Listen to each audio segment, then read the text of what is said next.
From Glenfair Lanes in Glendale, here for the title matches of the 2022 Desert Open, the opening event of the 27th season of JBT competition out here in the West. Brock Bivens trying to make history to become only the 51st bowler to win 10 or more career titles.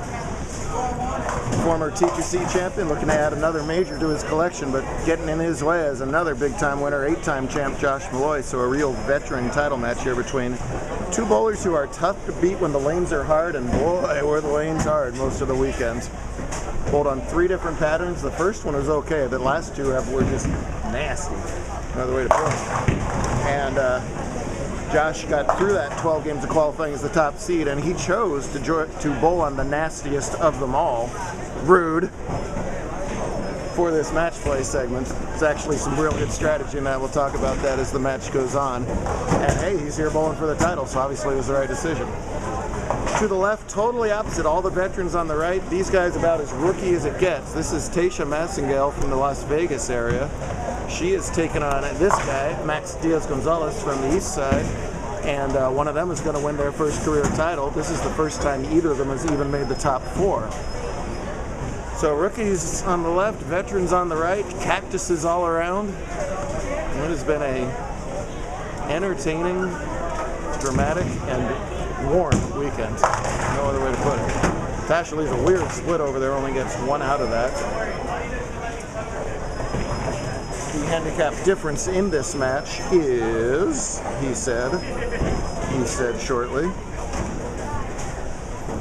is 12. Max has to win this match by 12 to tie, 13 to win. This is Malloy shooting his spare in the third, and he will trail by 3 if he makes it, but he trails by 14 because he doesn't miss it. He and Josh Williams, the defending champ, traded opens left and right, and he escaped with an 8th and 9th frame double that made the difference in order to get here over Williams. There's Gonzalez. Yep, big 4 over there. While Brock did Brock things, outlasting newcomer Andrew Sager 183 to 161 in the other semifinals. That 183 was the high game of the semifinals. So just how hard they are right now. This pattern is Sphinx. It is 40 feet. It is mostly flat, and it is burnt out. They have bowled on it since the start of match play as Max kicks the field goal. Flat to begin with, not any better right now. No real way to carve out a look on it. You just gotta hit what you're looking at, and both Brock and Josh are great shot makers that take the lane out of play. And you see that great shot making with a picture-perfect 310 conversion there in the fourth to trail by 14 as results. Max with the gutter ball over there. Both lower average bowlers. Tasha learning the game quickly. Max, we just met towards the second half of last season out at Mesa East. They made the most out of the practice session for last night. He and his buddy Caden. I think it's down here. Yep, they're going to talk it over here. They were the last 2 people practicing on Friday. Now they're talking strategy today. Perfectly fine. There's Josh Williams, wondering what the heck went wrong over there. There is Tasha's shot in the 5th, wide right. But Max only has 38 through 9, and Tasha working on that strike in the 4th. She's going to have an early lead, as it's still a big, decent-sized crowd here on a Sunday afternoon. They started bowling at 10 a.m. on Saturday. It's now 5 p.m. on Sunday. Still people watching.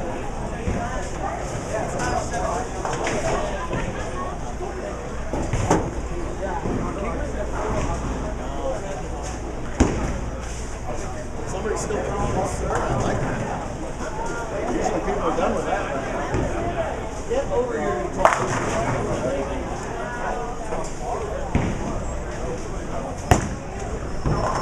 Massingale at the 8 count and does just shave off that 2-pin for her 2nd consecutive mark. She's got herself a nice healthy lead early here. Huge thanks to Jason Lucero and the team at Glenfair for having us. Jason, a huge supporter of sport and tournament bowling. Had the Desert Open here at Glenfair for well over a decade. Hopefully many.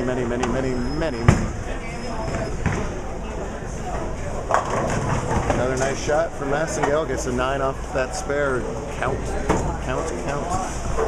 So important. Neither bowler gives away the pocket over here. Josh is just playing a kind of left of the track fallback almost. He's real fortunate not to leave worse than that 4-7. While Brock will be doing the patented Brockets to the pocket.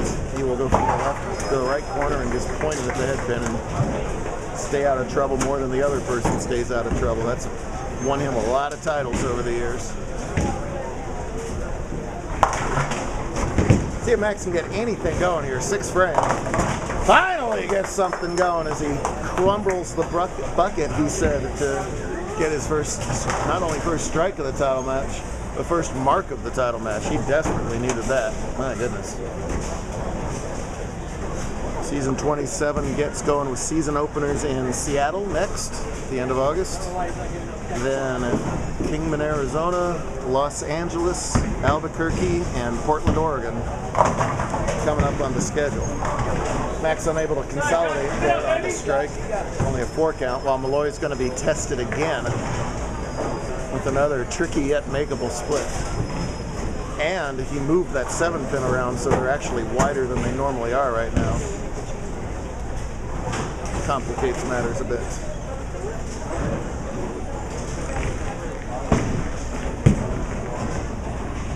Better shot at the spare, but doesn't get that ball up to the head pin. Max is still in big trouble over there. Let's see what Josh can do with this split. Close. Ah, that might have made it.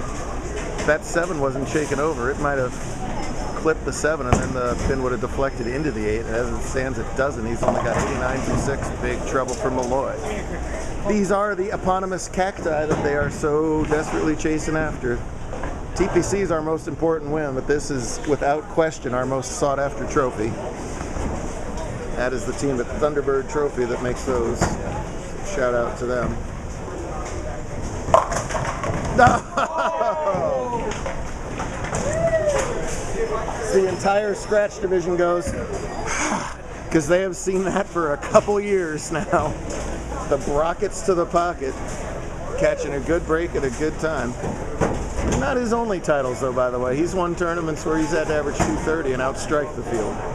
It is a myth that he only does it like this. He just does it often when they are like this. So does Josh, by the way, too. So another good shot. Tasha's gone 9-9-8 strike her last 4 frames. That's going to make the difference over there. Oh! See why throw it good? Because then you throw it perfect and just ring a 10 pin. That's bowling right there, kids.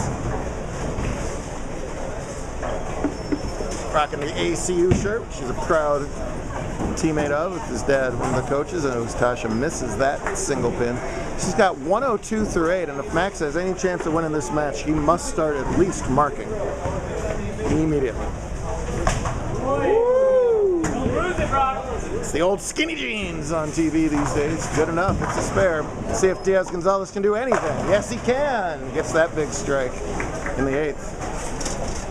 Doesn't necessarily have to double here because, you know, Tasha's a lower average bowler too, and you don't know what she's going to come up with, but at least get a mark here, Max.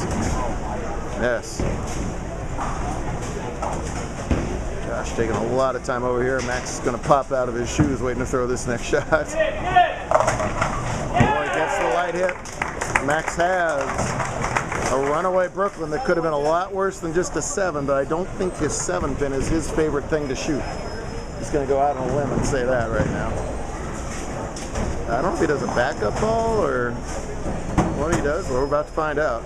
Does try the little backup ball, but it's not going to hook over into it. Yeah.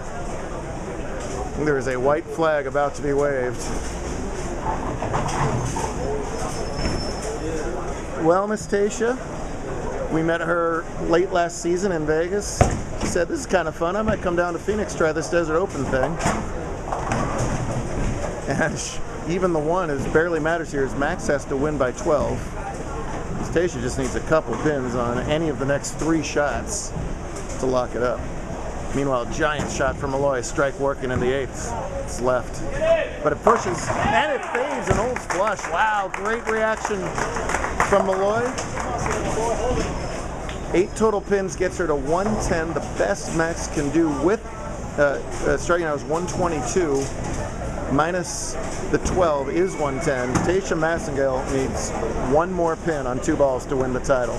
She's going to get it. Let's see what Brock can do in the 7th. You know what I do it, Max? Pressed it, but it didn't work. Yeah, these things are so little aging. Yeah, you did. I did too. Neither one of us can do it. Well, Tasha needs a pin. She's going to get barely more than that. That's going to be good enough. Brock is going to shoot his 6-pin hard and straight. That's a good lesson for everybody on how to make it.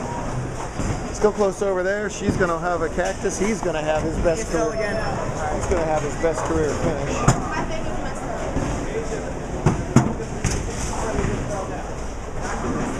Add the pin.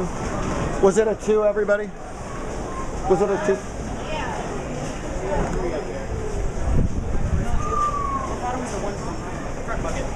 Front bucket, thank you. That's all I was trying to get.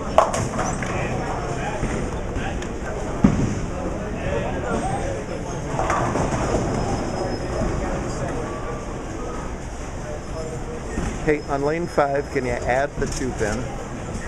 Yep. Thank you. We do double duty on camera work here. Brock has 174 potential in 9 with the spare. He's got it. And this is Malloy coming up with the double work and the shot of his day coming up over here. So they're adding that pin, Tasha, because they have to. And desperately trying to get a re-rack over here.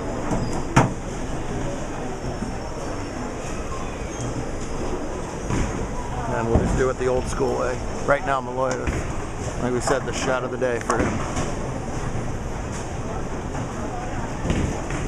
Trails by 16, double up. Oh.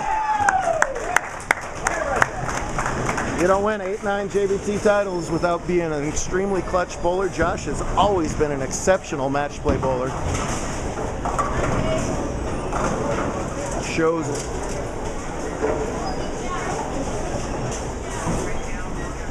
You can go ahead and shoot your spare. Yep.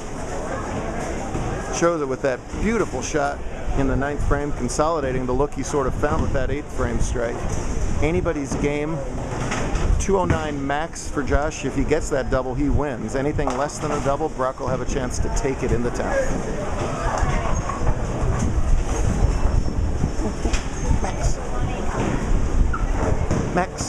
Max, wait.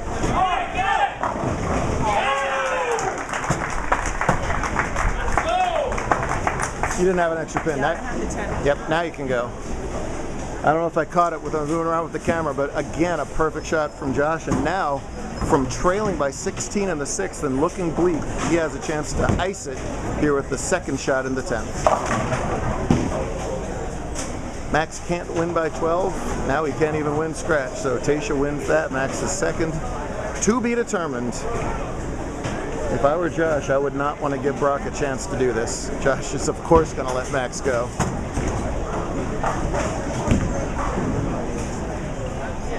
He'll have one more shot to come.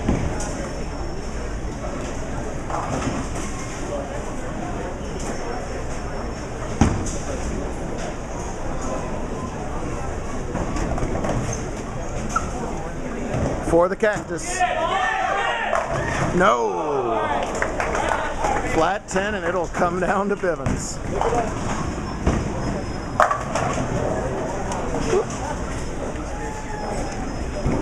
Great game, you two. Stick around. Well done.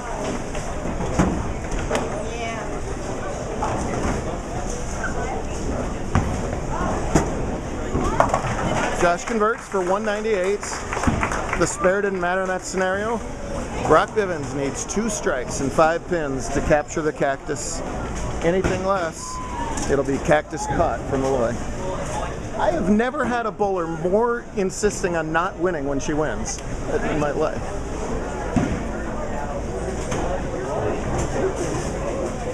Here's the ball. Gotta have it. And does.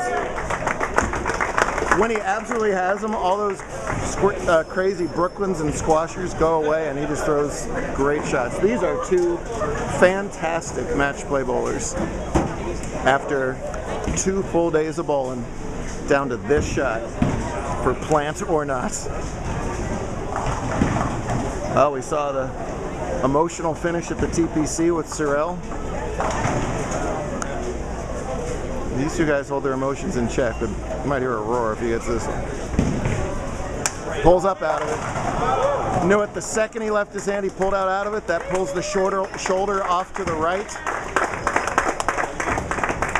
No chance to climb up to the head pin in that scenario. And Josh Malloy Houdini's the last 2 games. And Cactus caught. Great stuff. 198 to 194 is awesome on this.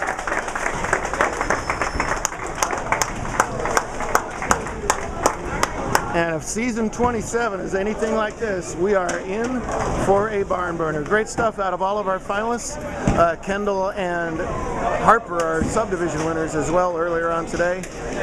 All the results will be online soon. Watch all these videos, like and share them, won't you? And we will see you in Seattle to do it all over again in about 2 weeks. Pretty popular win going on over there. Taylor, do you want the whole tournament?